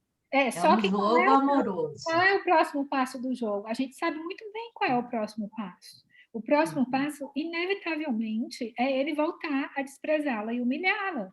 Porque é pela humilhação que ele precisa suscitar nela esse gesto, o gesto de quê? De tentar matá-lo, né? Então, esse enodamento super peculiar, né, do desejo dos dois. Agora, o desejo dela entra no desejo dele, isso que eu acho que é importantíssimo no filme, né? A fantasia é dele e ela entra. E ela entra por motivos que dizem respeito ao desejo dela, é claro, mas ela entra na fantasia que é dele, né? Eu vejo muito a escolha de objeto dela como um investimento narcísico, isso que eu falava agora há pouco, né? Então, ela faz um trabalho para entrar na fantasia dele, né? Não é que ele encontrou uma parceira que estava ali pronta para se engajar eroticamente no ato de envenenar alguém. A vibe dela não era essa, né? Essa vai se tornar a vibe dela, mas não exatamente porque ela queira envenenar alguém, mas por outro motivo, porque ela sabe que é fazendo isso que pode sustentar o desejo dele por ela. E sabendo, inclusive, que os ciclos, né, não são de um amor, não são de um amor apaziguado, né? Os ciclos, eles serão cruéis, né? Porque ele vai saindo da convalescência, tendo comido bastante, tendo feito um monte de vestido, vai chegar a hora que ele vai dizer assim: saia daqui, sua vagabunda, né? Para ela poder reagir de novo, se ela quiser. Mas, Lé, é isso que eu acho bem interessante. Agora, chegando na conclusão, ouvindo as versões de vocês duas, fico pensando aqui, ela suportou esse lugar de objeto em que ele a coloca. É isso que o Lacan vai colocar como sendo a posição de gozo feminina, não é? Então, se a mulher tem a opção de construir uma fantasia dela também, ela como sujeito dividido, função de A. Mas, no caso dela, é ela que suporta ser o objeto da fantasia dele, né, para ser o suporte desse gozo dele. Até a Zilda colocou assim, a mulher que é um pai morto ou uma amante castrada. Eu fiquei pensando aqui, Zilda, se não seria histérica, o que é isso? Nesse sentido. Poderia pensar mais na posição da histérica. Agora, ela dá um passo a mais nisso, ela não fica buscando ele como... Ela busca a falta dele, me parece. E ela permite a ele localizar nela esse objeto a ser humilhado, né? O gozo não é um atravessamento do laço social. Esse era o meu principal argumento. Léa, mas eu acho quando eu soube só para concluir, desse Zilda, filme... uma coisa só que eu acho delicada é que eles extrapolam isso do jogo do ato sexual, necessário ao ato sexual, para a vida, né? Então, eles fazem disso eles encenam isso num terreno muito perigoso, porque podia ser uma forma deles se satisfazerem nesse jogo aí e encontrar um modo menos destrutivo de estarem perto um do outro. Porque desse jeito vão acabar se matando, né?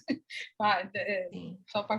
Quando eu soube desse filme, eu soube através de um psiquiatra que me disse sobre o trabalho que eles têm feito por aí na psiquiatria de fazer esse tratamento com alucinógenos.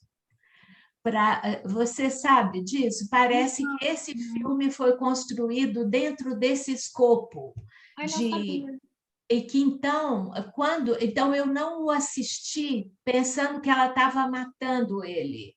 Eu assisti pensando que aquilo, a pessoa que me disse, que me falou do filme, que eu até falei com vocês uma vez, Lia, que eu tinha assistido.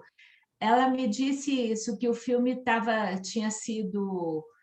ele usava essa temática que a psiquiatria está usando agora, de tratamento... Seriam cogumelos alucinógenos e não venenosos. A alucinação não aparece em nenhum momento no filme, pelo menos. Aparece a mãe, ele vê a mãe. Aparece a mãe. É verdade, a mãe é alucinada, verdade.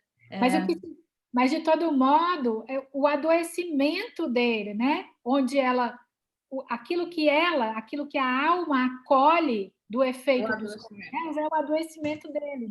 Mas que está presente no uso dos chás alucinógenos também, uma das reações é vomitar, né? Bom, seria uma leitura, a obra de arte, ela abre espaço para a gente fazer mais de uma leitura, né? Então, seria pontos de...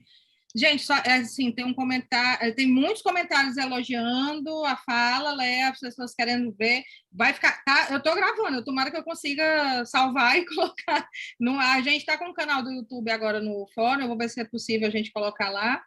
Bom, tem um... Deixa eu ver, agradecendo, adorou, pedindo... E a André falou, mas a única forma que ele tem de abordar a mulher é humilhando, caso contrário é a mãe, né? Exatamente. Não sei se a André quer falar alguma coisa. Aquele texto do Freud, né? Sobre ela também, especial, né? de escolha de objeto no homem. Isso. Né?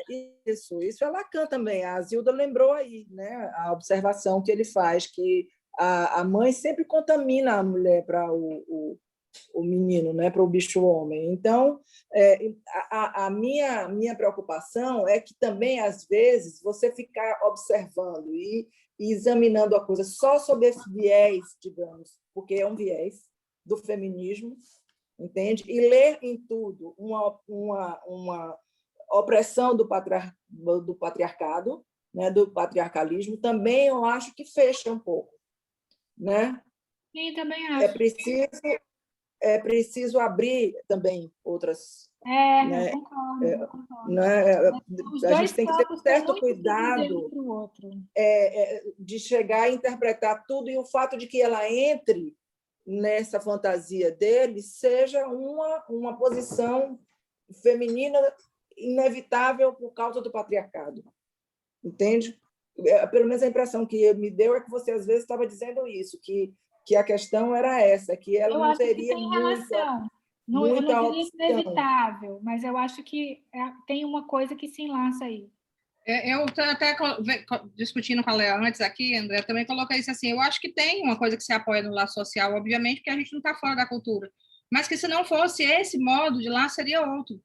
Né? Porque o que está em jogo aí na fantasia neurótica, eu ia colocar também, é algo que o que tem de universal é a relação com a linguagem e com a falta. Né? O modo como isso vai se apresentar em cada cultura vai variar, mas algum suporte para isso vai ser encontrado, né? Em que cultura que você... Mas eu acho que tu trouxe isso no texto, né? Na medida em que tu disse poderia ser lido por uma relação abusiva, mas não é só isso que está em jogo. Né? Então, eu acho que isso foi o que me interessou muito no teu texto, porque abre... Mas veja, é muito importante que quando a gente diz assim, não é só isso que está em jogo, né, que isso não seja capaz de esconder o aspecto abusivo, né? Isso também é muito importante. Sim, com certeza. Né? Às vezes é preciso muito tempo para uma pessoa se dar conta. Mas eu vou dizer, mas deixa eu lhe dizer, há relações abusivas contrárias também. Entende? Eu atendo homens que estão em relações que são absolutamente abusivas, onde ele se coloca completamente na mão da mulher.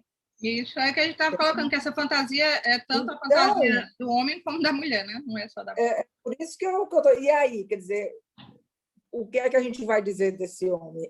Ela que é machista e ele é a mulher sofrendo? Não. Não precisa dizer mas é uma posição... Hein?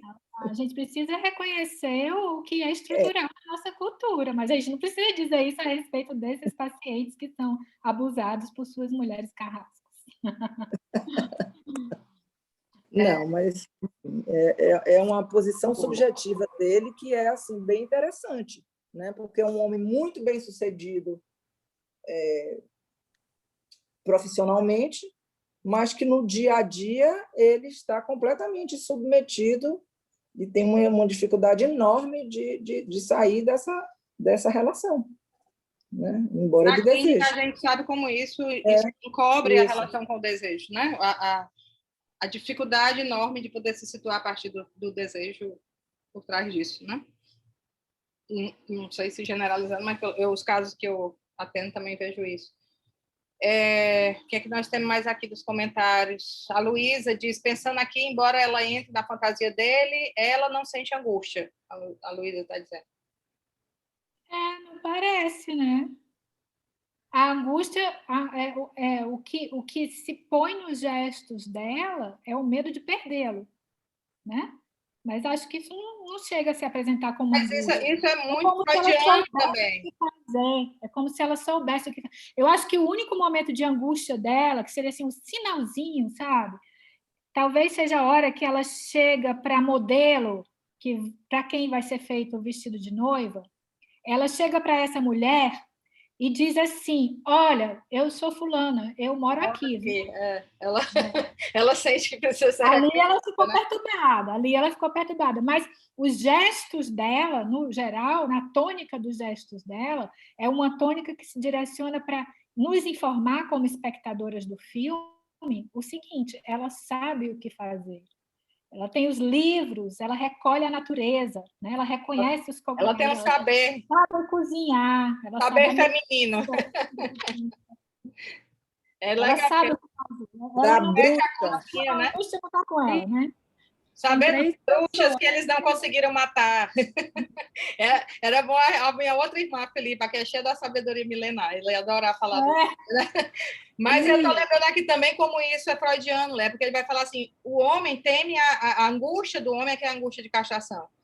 Né? A angústia, a mulher, o que ela teme é perder o lugar de amor. Né? Então, onde a coisa se apresenta para ela como risco é quando ela sente que precisa desse lugar de ser a única. Né? Então, é outra forma de essa angústia se manifestar para a mulher. Bom, tem 3 mãozinhas, você temos 3 pessoas inscritas, aí eu vou pegar esse bloco, então, de comentários, e aí a Léa comenta todos os 3 de uma vez para a gente encerrar. Tá? São 9 horas já, a gente vai ficar de dar um tempinho a mais, mas já são 9. Bom, tem o Ricardo... Então, para eu não perder Acho que a ordem é o Ricardo, a Larissa e o André, né? A Larissa e o André, isso. Ricardo. Ele caiu? Olá, boa noite. Boa noite, consegue me ouvir? Sim. Ok. Então, primeira coisa, eu queria agradecer pela oportunidade de estar participando desse encontro, parabenizar os colegas do Fórum do Campo Lacaniano de Fortaleza, você especialmente, Lia, por ter trazido a Léa para cá. Ela é sua irmã mesmo, de verdade? De verdade, pai e mãe. Pelo menos foi assim que contaram para a gente, né? Eu fiquei muito surpreso quando vi vocês se chamando por irmãs. Realmente tem o Silveira, né? Mas eu acompanho o trabalho da Léa faz uns 4, 5 anos e, enfim, eu acho que ela usou também por um tempo um outro sobrenome, Salles, também, não foi, Léa? Exatamente, correto. Com essa tua tese, acho, da UFSCar, né? Isso, você fez, enfim, você tem uma produção bem grande, uma produção acadêmica, assim, que foge um pouco do circuito da editoração de livros, bibliográfica, que eu acho que é o que circula mais aqui no nosso meio, né? Da psicanálise, de quem participa da escola. Eu participo do Fórum do Campo Lacaniano ainda em formação em Florianópolis, e quando eu fiquei sabendo dessa programação, que eu vi que você ia participar, e um filme também de um diretor que eu super admiro, tem uma filmografia espetacular, inclusive com o próprio Daniel Day-Lewis, o Sangue Negro, tem Magnólia, tem o The Master, né, o Mestre, espetacular. E tendo a oportunidade de já ter lido alguns dos seus trabalhos, eu não esperava nada menos que isso. E surpresa enorme. Eu estou aqui no momento de chat, né? Vocês me desculpem, pessoal. Mas, enfim, é uma surpresa também por reconhecer esse laço de fraternidade real aí, de genialidade, que pelo jeito faz parte da família. Né? E irmã e Tiete também, viu? Eu também tieto muito ela tem uma produção mesmo maravilhosa. Então, você trabalhou bastante temas como conjugando psicanálise e filosofia, né? mas também indo trabalhando fundamentos como da epistemologia, ontologia, trazendo tem um trabalho que foi bem importante para me orientar no planejamento de estudos ligado à fase estruturalista, sobretudo, né? E eu conheço alguns outros artigos teus, que remonta a Husserl, tem Koyev, inclusive da Beauvoir também. Inclusive, eu indiquei nos trabalhos teus, eu passei, né? Compartilhei alguns trabalhos seus com uma colega nossa aqui do fórum, que também trabalha em feminismo, os colegas conhecem, a Tauana, e ela me agradeceu muito pela qualidade dos trabalhos que eu compartilhei. Bom, mas enfim, o tempo já está estourando e tudo, eu queria fazer esse registro assim, da minha satisfação. E eu acho que ficou mais uma curiosidade, também uma curiosidade assim de se você, né, se você lia, algum colega pensou, explorou um pouco fez algum exercício no sentido de como a gente poderia imaginar, aqui, claro, a gente está pegando uma história que é um filme, né, cinema, uma narrativa, mas, enfim, pensar de que forma isso poderia ser imaginado numa construção de caso na clínica psicanalítica, né? Eu fico pensando um pouco assim, a gente interpretar um pouco essa história sob a ótica por exemplo, do texto Lacan, da direção da cura e poder do tratamento. Enfim, uma provocação assim de talvez pensar um pouco, explorar um pouco essa narrativa por esse lado. Era isso.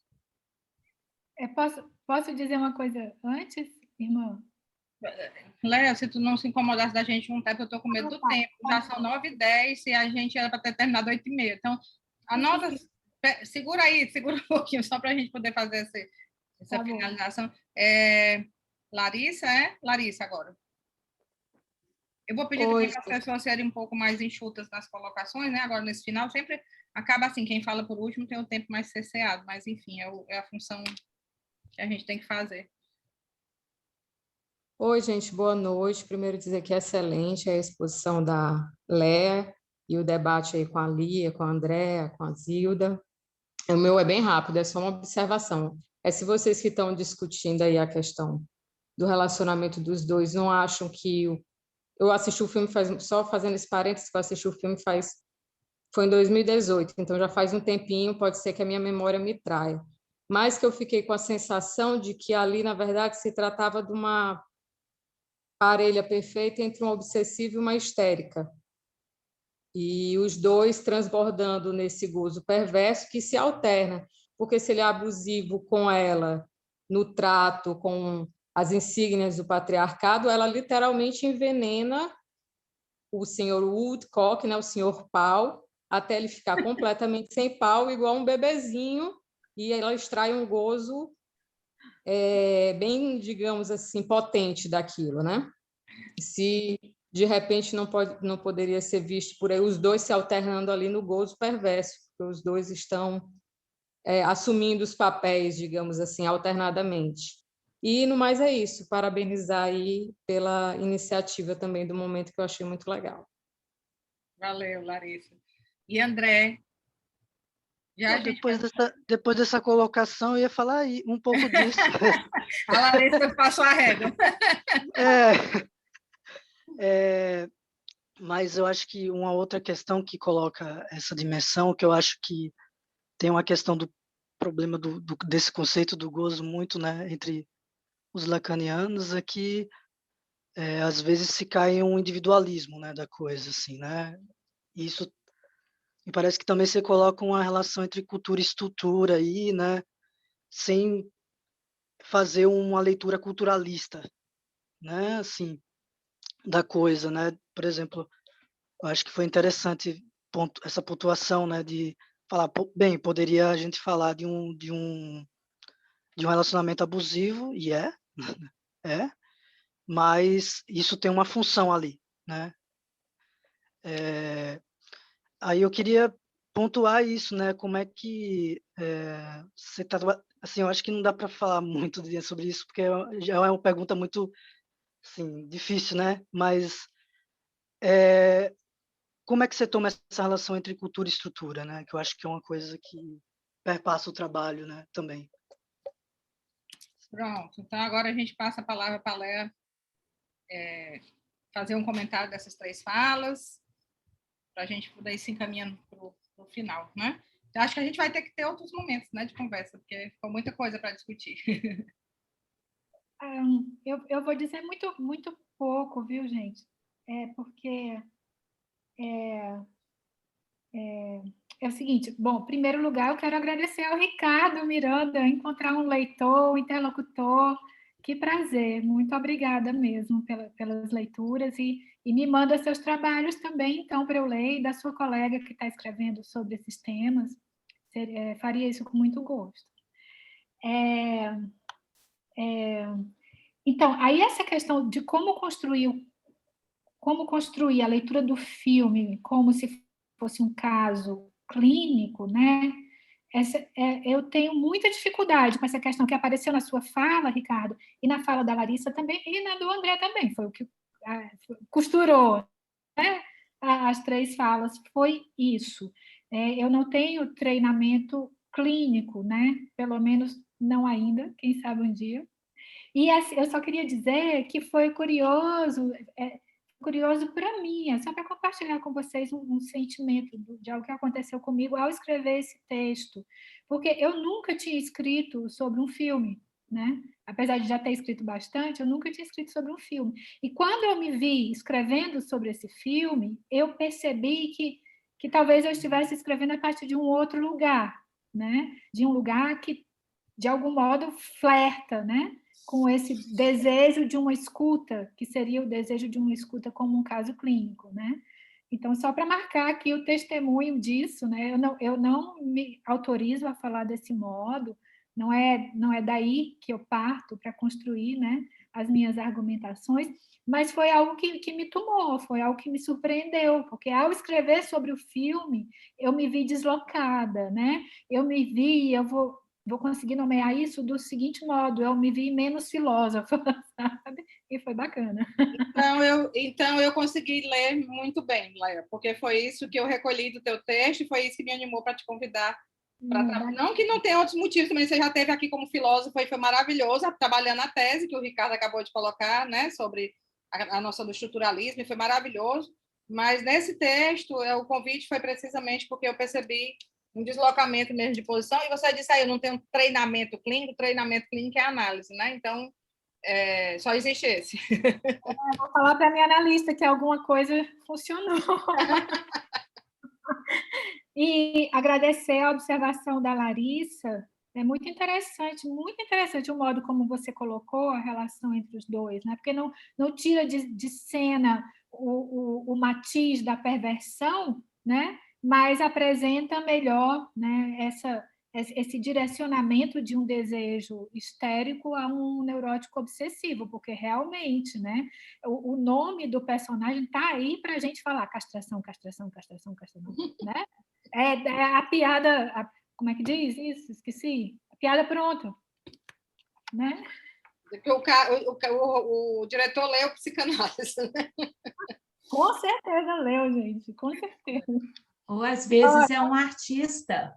Um artista chega antes. É verdade, Zilda. É capaz de tocar em pontos. Né? E então eu só queria agradecer mais uma vez enormemente a escuta de vocês e as coisas que vocês me falaram, porque aprendi muito também com o que disseram, viu? E foi um prazer imenso, né?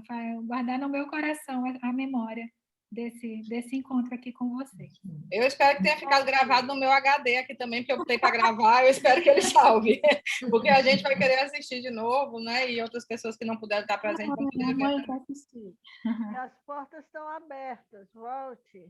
Sim, mas ela sabe disso, com certeza, e ainda mais com esse anúncio aqui de público, né, desse deslocamento menos filósofo e mais para a clínica, então ela vai ser muito convidada.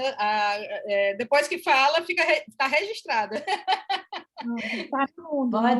Pode começar com o cinema, viu, Leia? Porque foi muito, muito bem feita a costura que você fez aí. Sim, foi bem Você fez mais do que uma costura, um bordado de palavras. Muito obrigada, que bonito. Muito potente. Bom, então é isso, Leia. Agradecer muito, né? E esperar que essa parceria se repita outras vezes. E vou abusar mais. Valeu, irmã. Se cuidem, viu? Um abraço. Espero que tenha sido ótimo também para o pessoal que já está acompanhando o seminário. Para quem não está e quiser vir, será bem-vindo também no nosso trabalho aqui no Campo Lacaniano, né? Temos uma série de atividades, pode entrar em contato com a gente para pegar a divulgação, e inclusive nesse seminário que eu estou coordenando, que é sobre a pulsão, enfim. Muito então, obrigada. Valeu, foi muito bom. Muito obrigada por estar aqui hoje. Foi obrigada, ótimo, Zilda, pela sua presença. Valeu. Parabéns, Leia. Obrigada, Lia. Parabéns também para você. Ótimo. Tchau. Tchau.